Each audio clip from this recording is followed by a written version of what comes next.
El asambleísta Daniel Mendoza amplía su versión dentro de la investigación por delincuencia organizada. Su defensa asegura que es inocente.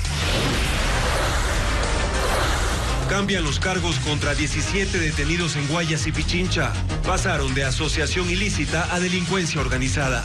La Fiscalía investiga una red que operaba en centros médicos del Ministerio de Salud y del IES. Daniel Salcedo tiene una segunda orden de prisión en su contra, esta vez por fraude procesal. El político y empresario Alfredo Adún, dueño de la avioneta en la cual se estrelló Salcedo, dijo no tener ninguna relación con él. En Quito, el COE Nacional aplaza por una semana el retorno de los servidores públicos a laborar y se suspende la matriculación vehicular hasta nuevo aviso, debido al incremento de los contagios de COVID-19. La Contraloría insiste en la eliminación de 4 organizaciones políticas, entre ellas la correísta Fuerza Compromiso Social. 3 integrantes del Consejo Electoral podrían ser destituidos si desacatan. En medio de la crisis económica por la pandemia, el gobierno decide cancelar $370 millones por un crédito con Goldman Sachs. En lo internacional, Brasil supera el 1.000.000 de casos confirmados de coronavirus. Es el segundo país del mundo en contagios, solo detrás de Estados Unidos.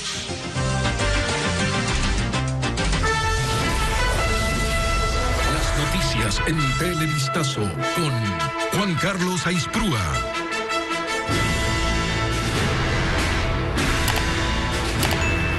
Buenas noches, amigos, bienvenidos a Televistazo Estelar. El asambleísta Daniel Mendoza amplió en la Fiscalía su versión dentro de la investigación por la existencia de una red de corrupción que se habría beneficiado de contratos, entre ellos el de la construcción del Hospital de Pedernales. Freddy Barros informa que el legislador fue trasladado en medio de medidas de seguridad. Operativo de seguridad en la cárcel 4 de Quito en espera del asambleísta Daniel Mendoza. Él pidió ser recibido en la Fiscalía para ampliar su versión. En medio de medidas de seguridad llegó hasta la Fiscalía General. Mendoza es investigado por el presunto delito de delincuencia organizada por formar una estructura que actuó en la adjudicación de contratos, entre ellos el de construcción del Hospital de Manabí. Mendoza habría constituido empresas que fueron empleadas en la trama de corrupción, pero su abogada niega el ilícito. Él ha manifestado a la Fiscalía que no desconoce su pasado empresarial, que estas empresas estuvieron funcionando hasta el año, que una de estas empresas en la cual él es socio, estuvo funcionando hasta el año 2016, hasta el día que él se principalizó como asambleísta. Entonces, la versión de hoy día se bastó estrictamente en el tema de las 2 empresas que circulan en redes sociales tendrían que ver con mi cliente. Escuchas telefónicas y chats vincularían al parlamentario con los ilícitos, en los que estarían involucrados otros funcionarios públicos y contratistas. Su defensa se muestra abierta a colaborar. Y el asambleísta, obviamente, cuando le den una ampliación de él con respecto a los hechos, él estará preparado. El asambleísta Mendoza fue detenido el pasado 5 de junio, al igual que el director del Servicio de Compras Públicas. Más de 7 horas lleva la audiencia de formulación de cargos que se realiza en Guayaquil en contra de 17 detenidos acusados de pertenecer a una estructura delincuencial que se favorecía de contratos en hospitales del Ministerio de Salud y también del IES. La defensa rechaza el cambio de cargos contra sus clientes, que ahora son procesados por delincuencia organizada. La audiencia se instaló en la Unidad Judicial Modelo en el norte de Guayaquil.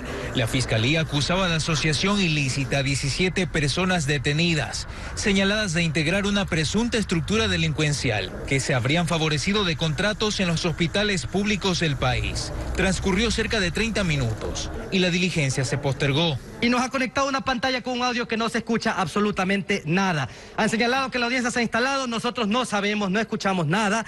Esto molestó a los abogados de los acusados, a quienes les dieron 10 minutos para trasladarse hasta la Unidad Judicial Norte Albán Borja y continuar con la diligencia. Dice que si no llegamos van a nombrar defensores públicos. Eso es una violación flagrante al derecho a la defensa y queremos denunciar y que se constate esto. La audiencia se reinstaló, pero esta vez ya no era virtual. El juez, la fiscal y los abogados de los 17 detenidos estaban juntos y sin respetar el distanciamiento físico.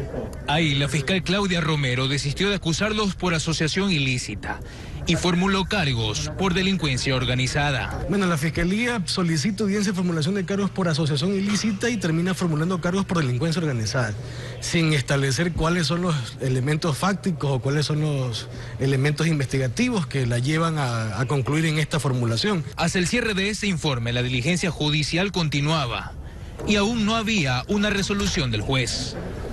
Daniel Salcedo Bonilla enfrenta nueva orden de prisión preventiva, esta vez por el presunto delito de fraude procesal. Esta mañana se desarrolló la audiencia de formulación de cargos contra Salcedo y su novia Jocelyn Mieles, quien recibió medidas alternativas. José Carlos Alvarado nos informa que ambos son investigados por presuntamente intentar fugar a Perú alterando documentos. La audiencia se inició poco después de las 9:30 en el Complejo Judicial Norte en Guayaquil. En esta diligencia se determinó una nueva orden de prisión preventiva contra Daniel Salcedo Bonilla, implicado en una presunta red delictiva que se encargaba de la compra irregular de insumos médicos en hospitales del Seguro Social y Ministerio de Salud. La formulación de cargos en esta audiencia fue por fraude procesal.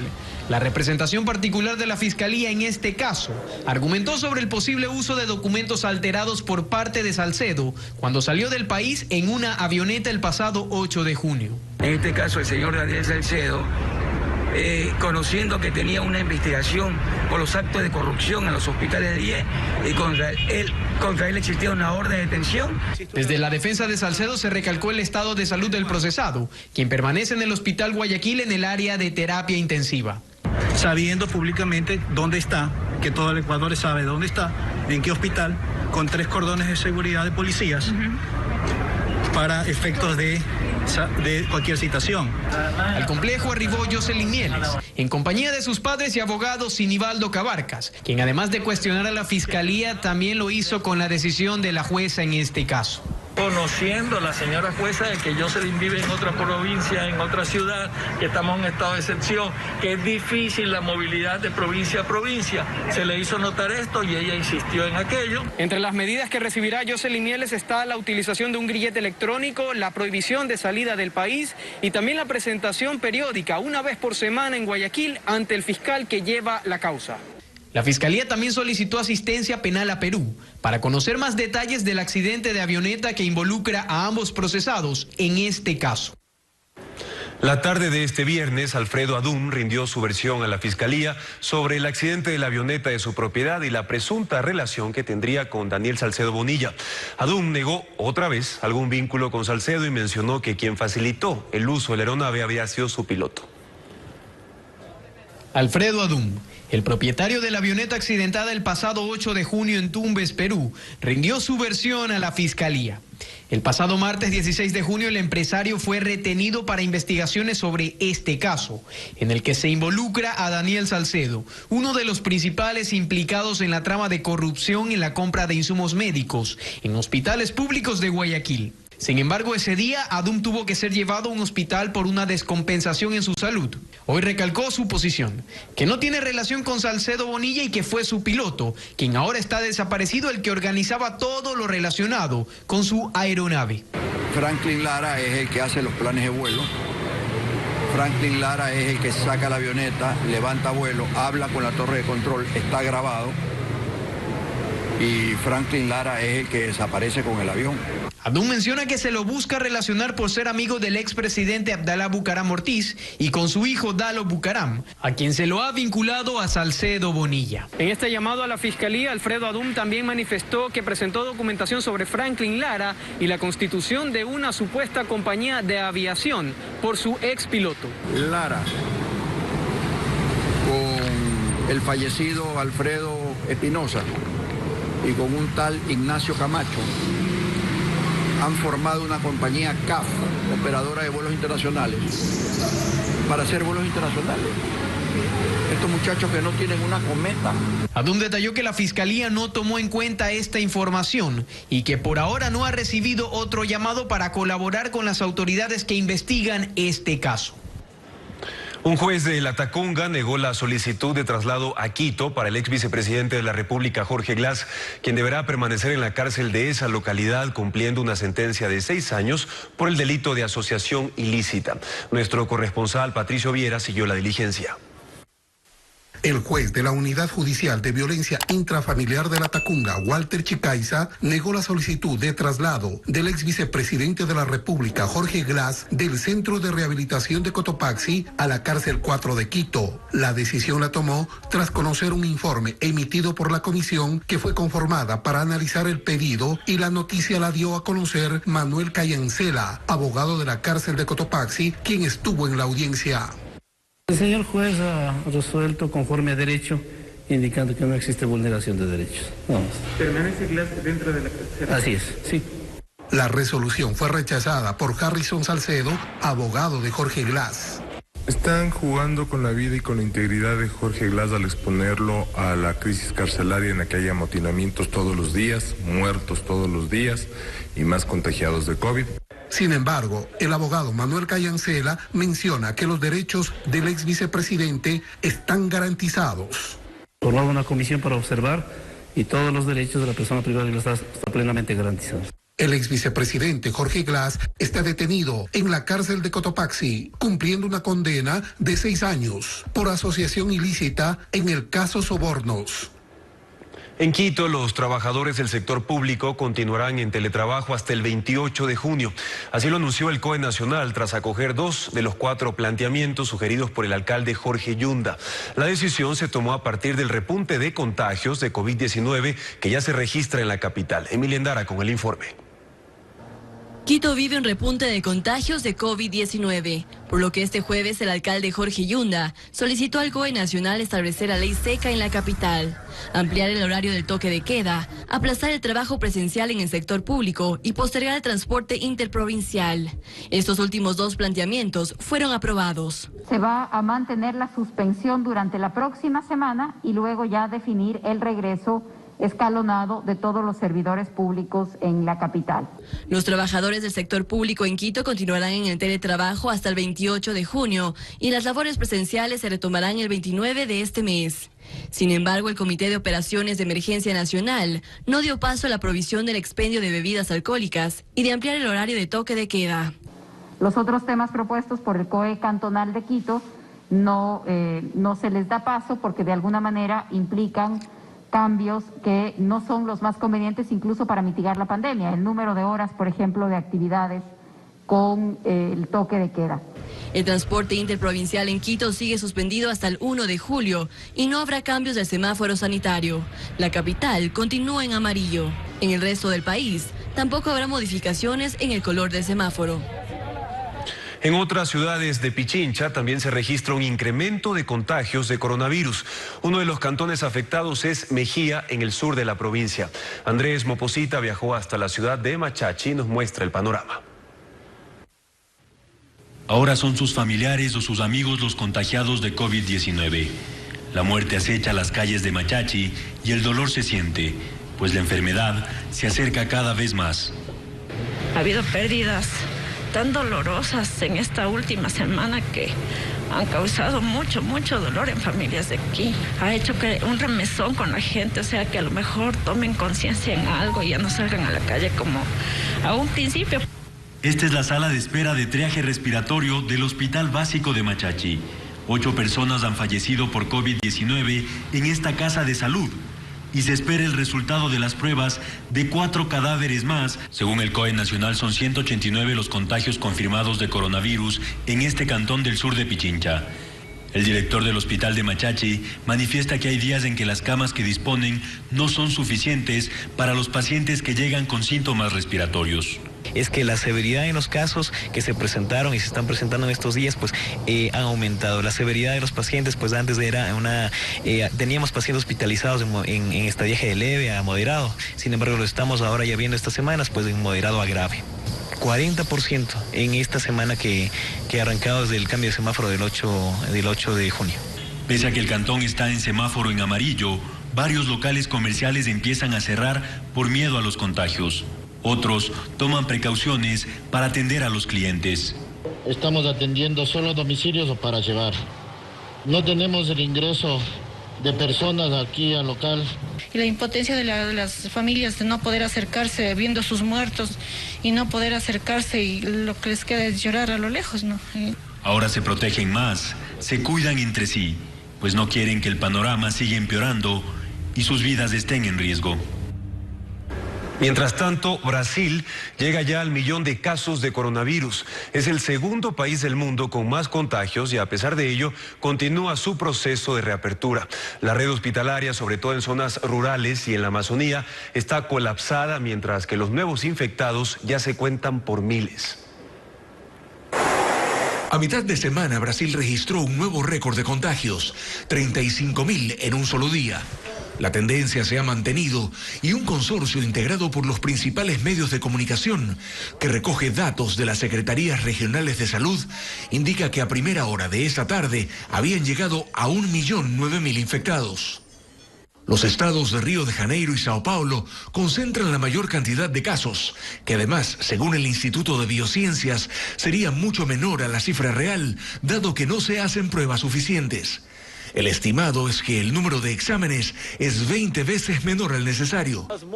El gobierno del presidente Jair Bolsonaro es enemigo del confinamiento y dejó a los gobernadores la decisión de las medidas en cada estado. Pero cada vez más el movimiento se acerca a la normalidad. Las limitaciones en los centros médicos urbanos se multiplican en las zonas rurales y en la Amazonía, desde las cuales el traslado de los enfermos es más complicado. Los principales cementerios de Brasil continúan desbordados. Autoridades reportan alrededor de 1.200 fallecimientos diarios por la pandemia. Y al día de hoy, 4 meses después de la llegada del coronavirus al país, las víctimas fatales llegan a 50.000. Y Venezuela radicalizará la cuarentena luego de un aumento en los contagios de COVID-19. Radicalizar la cuarentena de los próximos 7 días, por lo menos. Como lo acaban de escuchar, lo anunció el presidente Nicolás Maduro, quien dijo que ampliará el cordón sanitario en 6 estados, incluyendo los fronterizos con Brasil y Colombia, así como en la capital Caracas. La medida fue anunciada luego de que se detectaran casi 100 nuevos casos en las últimas 24 horas, elevando la cifra a 3.483. Hasta el momento, el gobierno venezolano no ha especificado en qué consistirán las nuevas acciones anunciadas solo 4 días después de que iniciaran el proceso de reapertura parcial. Más adelante en Televistazo, la Contraloría podría destituir a 3 vocales electorales por no acatar recomendación de eliminar 4 movimientos políticos.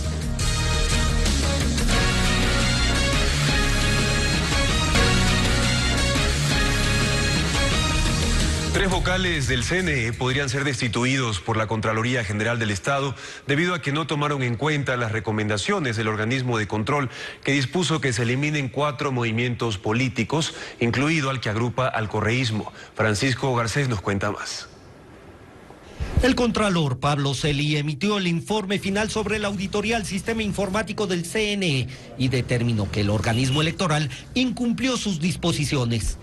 Es que en agosto del año pasado, la Contraloría recomendó al CNE eliminar del registro electoral a 4 organizaciones políticas. Fuerza y Compromiso Social, que acoge la participación del correísmo en los comicios. Podemos, del exprefecto de la SUAY, Paul Carrasco. Libertades Pueblo, de Gary Moreno, hermano del presidente de la República. Y Justicia Social, de Jimmy Salazar, que es esposo de Pamela Martínez, presa por corrupción en el caso Sobornos 2012-2016.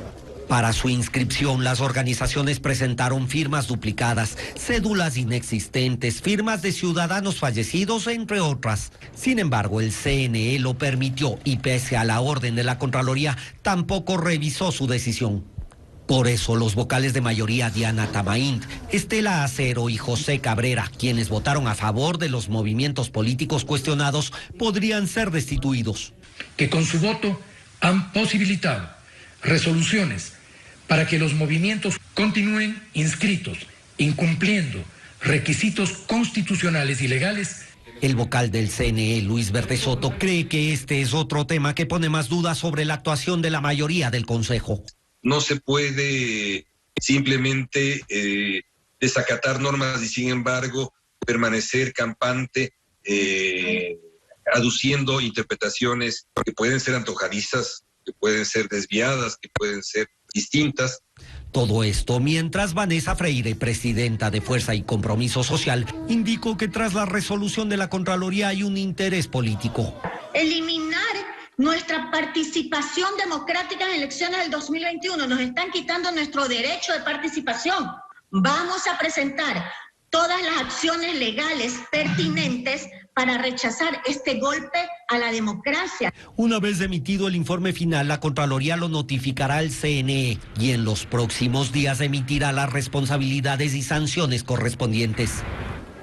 Una comisión especial del Consejo Provincial del Guayas investigará los contratos firmados durante la emergencia sanitaria en los que se vincula a familiares del prefecto Carlos Luis Morales. Esto es parte del proceso que se sigue en su contra y que busca su destitución. William Young nos informa. El edificio del Consejo Provincial estaba rodeado por policías, agentes metropolitanos y decenas de simpatizantes del prefecto Carlos Luis Morales. Llegaron a respaldarlo porque esta tarde se definía la comisión que lo investigará casa adentro. Los 15 alcaldes del Partido Social Cristiano en Guayas llegaron juntos. Todos impulsan la destitución de Morales. Se instaló la sesión extraordinaria y con 23 votos a favor, que incluyen los de las juntas parroquiales, decidieron que Juan José Yunes, alcalde de San Borondón, encabezará esta comisión. ¿Ustedes van a pedirle a la Fiscalía información? Comenzaremos a revisar, comenzaremos a trabajar desde ya. En mi caso, estoy desde este momento integrándome a la comisión de mesa para comenzar a hacer las acciones que tengan que tomarse. ¿Cuántos contratos van a revisar? Los que tengan que revisarse. Tendrán 10 días para analizar los contratos. Incluso pedirán información a la Contraloría sobre las observaciones e indicios de responsabilidad penal detectados en varias de las adjudicaciones para la compra de insumos y medicinas durante esta emergencia, especialmente los procesos en los que se vincula a empresas que estarían relacionadas a familiares de Morales. Notificarle a la persona que está imputada y posteriormente los días hábiles para que haga el debido descargo a la comisión de mesa. Mientras al interior del Consejo Provincial se define la ruta para la expulsión del prefecto, Morales prefiere recorrer zonas rurales porque asegura que allí sí tiene apoyo. Hemos encontrado muchas complicaciones que nos han puesto la parte económica o que nos han puesto la vida. Yo solo quiero agradecerles la confianza que me dan para seguir trabajando. En tanto, la policía detuvo en Guayaquil a José Luis Vázquez, exgerente de una de las compañías que contrató con la prefectura en esta emergencia. Él dijo que es ebanista y le pidieron su firma para crear una empresa. Ahora es investigado por presunto tráfico de influencias. Y en Quito, el alcalde Jorge Yunda pidió que se haga una auditoría de su patrimonio. Además, manifestó que los funcionarios municipales que están involucrados en hechos de corrupción tendrán que responder por sus actos ante la justicia y los ciudadanos, como nos indica Gabriela Baer. El alcalde Jorge Yunda reaccionó ante los procesos legales abiertos por irregularidades en las contrataciones hechas por el municipio y sus empresas. Descartó cualquier vinculación. Invito a auditar mi patrimonio y el de mi familia que ha sido ganado con el esfuerzo y el trabajo antes de ser alcalde. Enfáticamente también le digo al pueblo de Quito, no seré candidato en los próximos comicios. Fiscalía y Contraloría investigan, entre otras, la adquisición de 100.000 pruebas COVID-19, sobreprecio en la repavimentación y también en la compra de insumos de bioseguridad para la empresa de agua potable. De haber alguna irregularidad, serán los funcionarios quienes tengan que responder a la justicia y a la ciudad de Quito. En cuanto a las transferencias ilegales de fondos desde las cuentas de la empresa de agua potable a Hong Kong y Estados Unidos, informó. Hemos recuperado la casi totalidad del 1.300.000 que se intentó desviar. Solo nos falta por recuperar algo más de $100.000. El alcalde insistió en que será el primero en denunciar los actos de corrupción y exigir sanciones para quienes los cometan. En temas laborales, los despidos por fuerza mayor o caso fortuito solo podrán ejecutarse si hay cese total de las actividades de la empresa. Así lo decidió la Asamblea dentro de la ley humanitaria y entrará en vigencia en los próximos días. Casi a la medianoche, el legislativo aprobó el texto final de esa norma. Patricio Díaz nos da otros detalles que allí se incluyen. La Asamblea le dijo no al texto del presidente sobre la interpretación al artículo 169 del Código de Trabajo, que permite el despido sin indemnización por fuerza mayor o caso fortuito. El Ejecutivo planteaba que se utilice cuando se establezca que el contrato de trabajo es inejecutable. Pero el Legislativo estableció que el empleador solo se acoja a esta causal ante el cese total y definitivo de la actividad económica. Esta interpretación nunca hubiera sido necesaria si no hubiese existido abuso y precisamente la Asamblea está para poner un coto a los mismos. Se garantiza de una mejor manera los derechos laborales y sobre todo se evita la discrecionalidad en las interpretaciones que puedan llegar a hacer los jueces. Y esta interpretación permitió que se sumen a la ratificación del artículo socialcristianos y correístas que estaban en contra de la ley humanitaria. Que estos casi 17,000 trabajadores y trabajadoras puedan reclamar su legítimo derecho a una indemnización justa. Trabajadores que les entregaron años y años a esas empresas. Pero no solo eso. El empleador que entregue información falsa para justificar el uso del despido por fuerza mayor será sancionado. Deberá pagar la liquidación por despido intempestivo, multiplicado por 1.5, es decir, beneficio directo para el trabajador. La reducción emergente de la jornada con la consecuente reducción del salario será de 1 año, renovable solo por 1 más. Se establece que estos acuerdos de preservación del empleo no podrán afectar al salario básico o a salarios sectoriales. Además, se ratificaron beneficios en tarifas de servicios básicos y pensiones educativas. La norma pasa así al registro oficial para que entre en vigencia en los próximos días.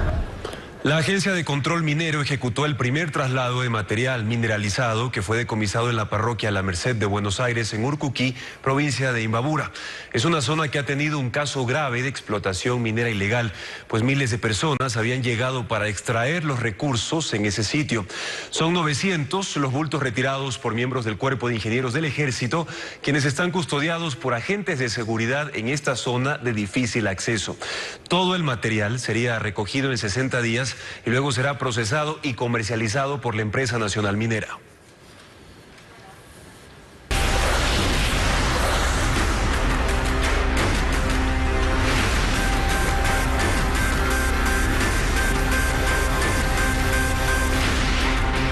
Y ahora nos enlazamos con Diego Cuenca, quien se encuentra en la Unidad Judicial Norte de Guayaquil, donde ya terminó la audiencia contra los 17 detenidos en un operativo que se extendió hasta esta madrugada. Son sospechosos de formar parte de un grupo que favorecía con contratos a hospitales públicos. Cuéntanos, Diego, ¿cuál fue la resolución de esta audiencia? Buenas noches.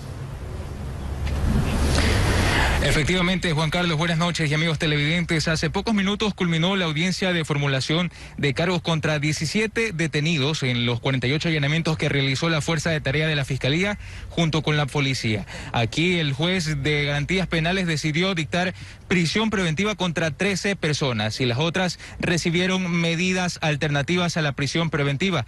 Durante la diligencia que duró cerca de 7 horas acá en la Unidad Judicial Norte de Guayaquil, la fiscal encargada del caso, Claudia Romero, desistió de acusar a las personas detenidas por el delito de asociación ilícita y formuló cargos por el delito de delincuencia organizada. El juez de garantías penales habló ante nuestras cámaras. Escuchemos. Dictó la prisión preventiva contra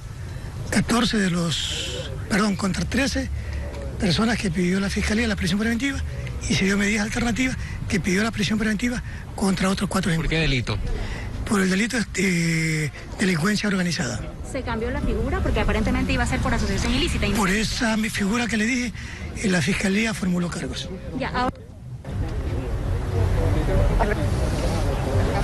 Por el momento ahora se mantiene la instrucción fiscal que es de 90 días en estas investigaciones contra los 17 procesados que son investigados por participar en una presunta estructura delincuencial que se favorecía de contratos en los hospitales del Ministerio de Salud Pública y del Seguro Social. Esta es la información desde el norte de Guayaquil. Seguimos con ustedes. Buenas noches.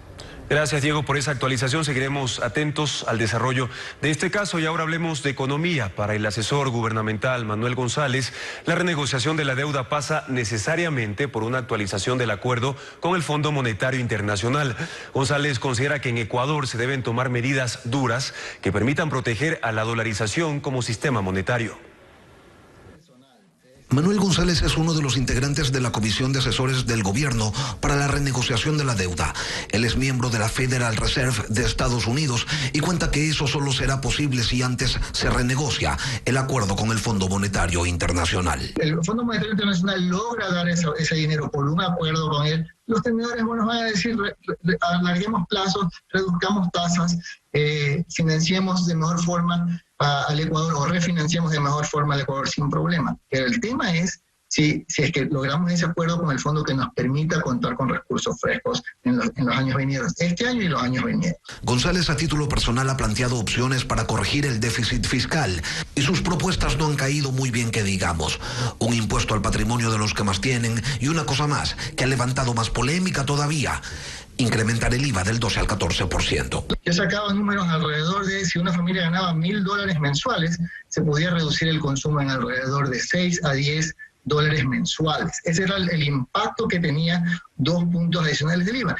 Desde la Cámara de Comercio de Quito se oponen, rechazan que se piense si quieren acciones que le reste liquidez al sector productivo. No se puede pretender sacarle $1.000 millones pues al sector empresarial. Y además, Lenin, mantener un patrimonio, mantener activos, no necesariamente es tener liquidez. González sostiene que hay que hacer sacrificios, que la situación del país requiere de acciones enérgicas y urgentes. Si es que nuestro bien superior es la dolarización y queremos mantenerla, es necesario tomar más temprano que tarde, acciones para corregir la fragilidad fiscal en la que nos encontramos y que el Fondo Monetario Internacional ya ha señalado que Ecuador está en un filo de navaja de sostenibilidad fiscal. Pero que hay otros caminos y no necesariamente la de un incremento de tributos, sostiene Alarcón. Focalización de subsidios, renegociación de la deuda externa para liquidez, reestructuración del tamaño del Estado, servicios ocasionales. La burocracia que no agrega valor a la sociedad tiene que salir. González aclara que el incremento que propone al IVA debería correr desde el 2021. El impuesto al patrimonio y la reducción salarial para el sector público, si es que se encuentra un mecanismo para hacerlo, sí deberían correr desde el 2020 para no profundizar la crisis fiscal. El Banco Central dio por terminada una operación financiera con el banco de inversiones Goldman Sachs. Para ello, Ecuador canceló $370 millones.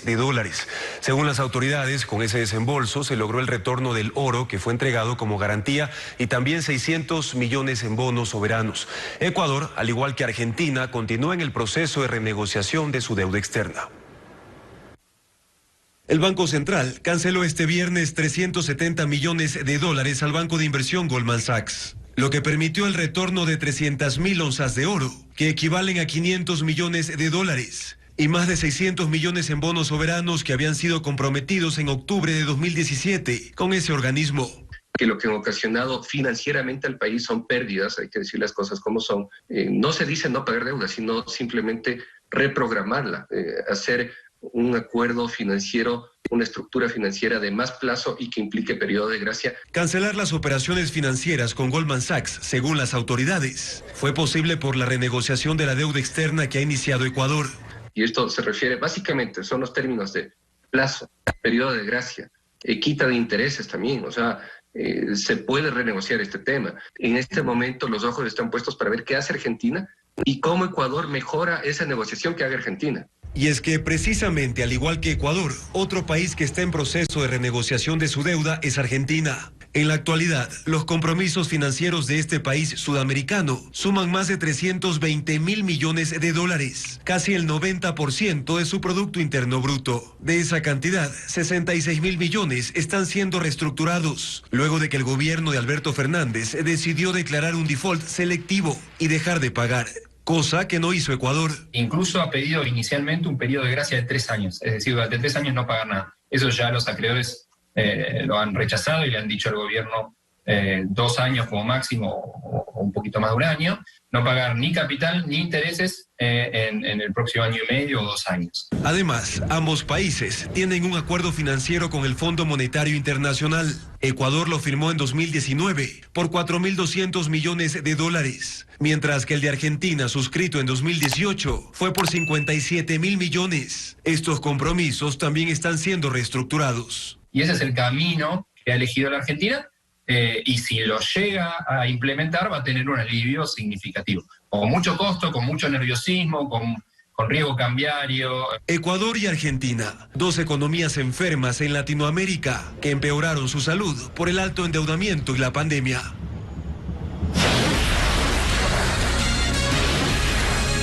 Una nueva pausa ya al volver. Preocupación en la zona rural por el retorno a clases presenciales desde el 15 de julio. Según las autoridades, la medida es opcional. Les contaremos más al volver. Seguimos con más información. El Juzgado de Familia, Niñez y Adolescencia del Guayas falló a favor de las medidas cautelares que presentó la Defensoría del Pueblo ante la serie de denuncias de cobros excesivos en las planillas de luz por parte de la Corporación Nacional de Electricidad, CENEL. La resolución señala que las unidades de negocios de CENEL, Guayas, Los Ríos y Guayaquil dejen sin efecto las facturas que han sido sujetas a reclamo y que estén en conocimiento de la empresa por cualquier medio. Además, que se abstengan de suspender el servicio de energía eléctrica a los usuarios hasta que se resuelvan los reclamos presentados por las planillas emitidas en los meses de abril, mayo y junio de este año. La matriculación vehicular en Quito se suspende hasta nuevo aviso. Solo los vehículos nuevos deberán realizar este trámite, como nos cuenta Andrés Moposita. El proceso de matriculación queda suspendido hasta nueva orden en Quito. La decisión fue anunciada por las autoridades esta mañana a través de un comunicado. Solo los vehículos nuevos deberán cumplir el trámite en línea. La resolución indica que las agencias Metropolitana y Nacional de Tránsito están trabajando con el fin de reactivar el servicio de manera virtual. Si el tema ha creado confusión en los capitalinos, el vicealcalde Santiago Guarderas asegura que en los próximos días ya habrá un pronunciamiento definitivo. Pero entendemos que el fin de semana el COE Nacional va a tomar una decisión y de inmediato podremos informar la normativa que aplicaría. Guarderas manifiesta que la revisión vehicular se mantendrá suspendida durante este año, con el fin de evitar aglomeraciones. Este sería un foco terrible de infección que podría generar el que la curva epidemiológica se eleve exponencialmente. Según el COE, el objetivo de esta resolución es salvaguardar la salud de los quiteños. Padres de familia de la zona rural consideran que debe haber garantías por parte del Ministerio de Educación para reanudar las clases. Esto tras el anuncio del regreso paulatino a las aulas por parte de las autoridades. César Velastegui conversó con varios de ellos y nos cuenta sus testimonios. Dios con nosotros es el nombre de esta escuela fiscal en el recinto Tierra Blanca, en Daule, provincia del Guayas. En esta aula estudian 50 niños, desde inicial hasta séptimo de básica, quienes, según anunció el gobierno, retornarían a las clases presenciales el próximo 15 de julio, de manera paulatina, resolviendo así el problema de conectividad que tienen los 79.500 alumnos del área rural. Sin embargo, esta decisión no convence a los padres de familia. Está muy reducido para la cantidad de niños y ya como está la situación ahorita, no. Mis hijas estudiarán en la casa hasta que se normalice, pero mi hija de clase no le veo conveniencia. La ministra de Educación, Montserrat Kramer, el pasado 8 de junio, explicó cómo se realizaría el regreso a clases semipresencial en la zona rural. Cada uno de los paralelos, mientras estén presencialmente, tienen que respetar los protocolos de distanciamiento. Si la institución educativa es pequeña, como lo son las unidocentes o bidocentes, podrán ir todos los días porque hay espacio para el distanciamiento social. Medidas que no pueden aplicarse en esta zona a criterio de Sergio Carneros, experto en educación y asesor de la Organización de las Naciones Unidas para la Educación, UNESCO. Pero no podemos garantizar que se esté dando una educación virtual a toda la población rural. Separarlos entre ellos más de 2 metros cuando las aulas sería imposible porque no caben, ¿no? Con niños pequeños es difícil la separación. Considera que el inicio de clases en zonas rurales dependerá de que los docentes vivan en las comunidades para garantizar que no sean transmisores del virus. Por lo que también se coordinan acciones con el Ministerio de Salud para crear protocolos en los planteles que decidan reanudar las actividades semipresenciales. Y ahora vamos con las cifras oficiales sobre el coronavirus en el Ecuador. Según las autoridades, este viernes hay 634 nuevos casos de COVID-19, por lo que ya son un total de 49.731 en todo el país. También se produjeron 117 fallecimientos más en el último día, entre confirmados y probables, con los que suman ya 6.974 muertos durante esta emergencia. Son los datos publicados por el COE Nacional. Y ahora les contamos que luego de 3 meses de confinamiento, psicólogos reportan el aumento de pacientes con síndrome de la cabaña, un trastorno causado por el encierro en casa que ahora provoca que las personas tengan miedo de salir a enfrentarse a la nueva normalidad y convivir con el virus. Diego Cuenca recogió testimonios de los afectados. Con el semáforo amarillo en Guayaquil son muchos los que salen a las calles para reactivar su economía familiar. Sin embargo, otros viven una realidad muy distinta, pues prefieren quedarse en casa por temor a enfrentarse a la nueva normalidad. Eso le sucede a Claudia Arteaga, cuya vivienda se ha convertido en un refugio. Para ella, salir en estos tiempos significa un alto riesgo de contraer nuevamente coronavirus. Sí, estoy todavía con ansiedad. Mire, porque yo tengo miedo salir afuera a la calle porque me da miedo que vuelta me contagie porque tengo que viajar a España. El temor de salir de casa es parte de los síntomas del síndrome de la cabaña. Así nos cuenta Lorena Cuadrado, máster en terapia familiar de la Universidad de Especialidades Espíritu Santo. Explica que cada semana atiende hasta 8 pacientes con estos problemas. Al inicio sentíamos incomodidad incluso de permanecer mucho tiempo en casa, pero hoy, a diferencia de antes, sentimos temor de salir. Los más vulnerables son los jóvenes y adultos mayores, que presentan cuadros de estrés, ansiedad, fobias y depresión. Nancy Rivas aún no ha hecho actividades fuera de su domicilio, pero describe la angustia que siente solo con imaginarlo. Tengo miedo, el contacto con otras personas, puesto que soy una persona de la tercera edad, vulnerable. Entonces, mi temor es salir y no sé, en el momento en que nuevamente tenga que enfrentarme, ¿con qué me voy a enfrentar? No sé. Para intentar superar el síndrome de la cabaña, el psicólogo clínico Carlos Cabrera recomienda hacer salidas graduales a distancias cortas y evitar presionar a la persona que esté sufriendo ansiedad. Es importante que se descubra a qué específicamente, a qué inconscientemente la persona le teme del mundo externo. En ese momento la persona podrá reinsertarse o podrá curarse y podrá estar ya relacionándose con el mundo exterior. Así, enfrentar la nueva normalidad se convierte en un reto para quienes buscan superar el temor de convivir con el coronavirus. Y antes de despedirles, tenemos una historia a propósito del Día del Padre que se celebrará este domingo. Les presentamos a Jaime Carrera, un hombre que durante la pandemia hizo uno de los trabajos más duros, recoger los desechos en Guayaquil. Este padre expuso su vida aún cuando en casa lo esperaba su familia, entre ellos su hijo con cáncer. Estefanía Arias nos presenta la historia de este héroe de la calle. Jaime Castillo todas las mañanas se pega a una maratónica recolección de basura en el norte de Guayaquil. Desde hace 10 años trabaja en el consorcio Puerto Limpio. Empezó como carretillero y hoy ya es parte de las cuadrillas que recorren la ciudad para recoger las bolsas que dejamos en cada esquina. Y sí, también lo hizo durante los días más críticos de la pandemia. Fueron momentos duros, momentos críticos en que uno no sabía si iba a contraer la enfermedad o no le iba a contraer la enfermedad, pero... ¿Tenía miedo de coger los paquetes? Claro. Se coloca las protecciones porque asegura que en casa lo esperan su esposa y sus 4 hijos. Quisimos conocer a esas personas especiales para él, así que lo acompañamos hasta su domicilio en la cooperativa Trinidad de Dios 2. ¿Usted no podía abrazar a sus hijos? No podía, lo mantenía a distancia. Yo llegaba, me desinfectaba, tomaba las medidas del caso y ellas querían abrazarme, los alejaba, le decía a mi esposa que la parte de mí. Durante los días de la pandemia, quienes recogían la basura fueron considerados como héroes de la calle. Yo siempre le digo a él que estoy orgullosa de él, no me avergüenzo para nada lo que él hace. Para el Día del Padre, Jaime tendrá que dividirse entre jugar un partido de fútbol con su hijo y seguir siendo parte de los héroes de la calle. Y en Francia, aviones de la Fuerza Aérea Francesa, acompañados por los Flechas Rojas de Reino Unido, realizaron una exhibición aérea en la ciudad de París, pintando el cielo con los colores azul, blanco y rojo de la bandera francesa. Las aeronaves sobrevolaron la capital.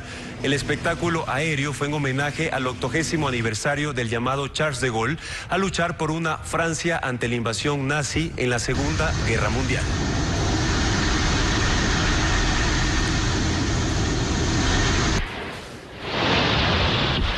Y con estas espectaculares imágenes desde el cielo de París, nos despedimos, amigos. Recuerden, mañana sábado a las 19 horas seguimos con más información actualizada aquí en Televistazo. Que descansen.